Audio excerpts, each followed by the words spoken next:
Halika sir, may problema ka sir? Halika. Ito muna si babae. Supportahan niyo po yung vlog niya. Supportahan niyo po yung vlog niya. Ayan, i-upload ko yung vlog namin na sir po mamaya. Okay, sige. Thank you po. Sige po sir, thank you very much po. Kagong ito po, expired na yung passport ko ngayong September. Yan na po. Expired na ang passport mo. Ngayon po September, January po. Ano pong trabaho ninyo? Sa bahay po. Sa bahay. Buti nakalabas ka. Kasi nga po pinasa yung video. Yung kaibigan ko, sabi pupunta kayo ngayon. Nagpunta na sa embassy ako ng isang ko. Sabi pwede na ang walk-in. Okay. Hindi po pala. Tapos Binigay ng kaibigan ko, pupunta nga daw po kayo. Tapos sabi ng amo ko, itanong sa inyo kung anong gagawin. ano po ang problema niyo sa inyo? Finish contract ka tapos wala kang ticket. Wala pa po. Kasi nga po, hindi pa nga marinig. Ayan natin, mag-connect ka natin. Okay, sige. Ganito. Okay. So, ikaw po ay finish contract na pero expired na ang passport mo ngayong September 22. Hindi pa. Ganito po man. Pumasok po kayo sa online ng Philippine Embassy para mabigyan kayo ng schedule ng Sabado. Ang extension po ng passport ay tuwing Sabado po. Ay, hindi na po ako magre-renew. Hindi na po, extension lang.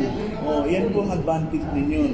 Ngayon, pag naka-extend ka po ng passport mo, okay, saka po kayo ngayon pumunta po ngayon sa, sabihin po yung employer ninyo na kumuha na ng exit visa ninyo para maibili kayo ng ticket. Ibibili po ba kayo ng employer nyo ng ticket? So, ibibili pala kayo. So, yun ang pinaka-important. Napakadali po niyan. Paano po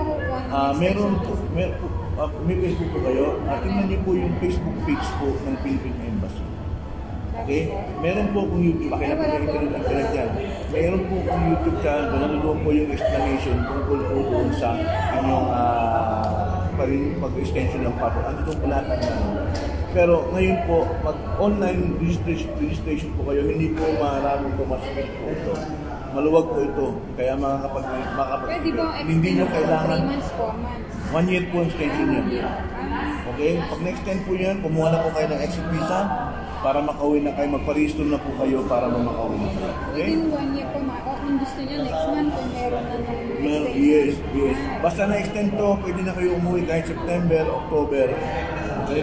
Wala po problema. Alam ko, mga 80 reals ata o 100. Hindi ko masyadong kabisado, pero yun lang po yan naman po. Magpa-online na po kayo ng appointment. Hindi po kayo makakapasok ng embassy pag wala po kayo ng appointment.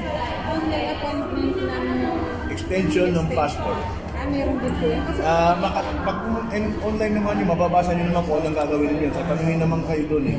So, yun, kailangan lang po ng konting tiyaga lang po. Help yourself. Okay? So, yun lang po ang natin. So, I hope makauwi kayo ng Pilipinas. Taga saan po kayo? Taga Laguna? Di matagal na kayo dito? 2 years. Mabait naman yung employer. Okay naman kayo. Kaya na bakit? Puro sakit na ni. Sakit na nila ng kuriko. Typical talaga. As long as hindi ko sinasaktan ng employer mo, wala kang problem. Okay? Gusto ko na umuwi na kasi nga mahirap din naman sa Saudi. Walang day off, wala pong problema yun, ma'am. Basta hanggat kaya gusto nyo na umuwi. Alam nyo ako, ini-encourage ko ang worker na hindi mo na umuwi. Yung mga may trabaho. Kasi sa Pilipinas po, walang dunay din sa atin ngayon. Walang hanap buhay, patay ang negosyo, halos ano na yung ating ekonomiya, walang deployment abroad. Pero kung talagang umuwi na kayo talaga, walang makakapigil sa inyo.